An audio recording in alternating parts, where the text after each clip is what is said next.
Aéroport de Paris s'est lancé dans cette opération de géothermie aux alentours des années 2008.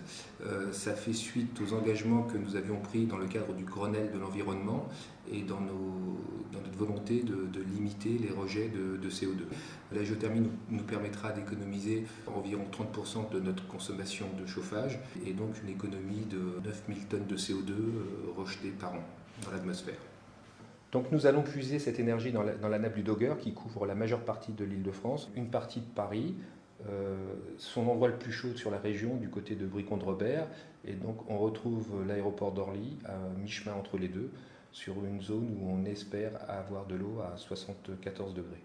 On voit ici la nappe du Dogger. Le cheminement de la chaleur géothermique, elle est dans un premier temps puisée à 1700 mètres de profondeur.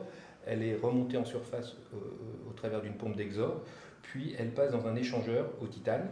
De l'autre côté de l'échangeur vient passer le réseau d'eau secondaire de l'aéroport, et donc l'eau vient au contact sans jamais se mélanger. Une fois refroidie dans cet échangeur, l'eau est réinjectée en profondeur à des températures de 40 degrés.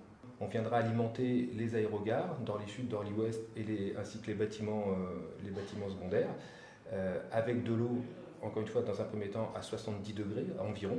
À terme, on optimisera les retours de ces installations en les faisant passer dans notre futur quartier d'affaires Cœur d'Orly, qui lui sera conçu spécialement pour fonctionner avec de l'eau à très basse température, c'est-à-dire de l'eau chaude à 40 degrés et moins.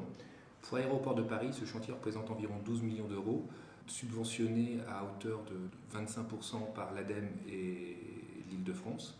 Nous espérons avoir un taux de rentabilité autour de 15 à 20 ans.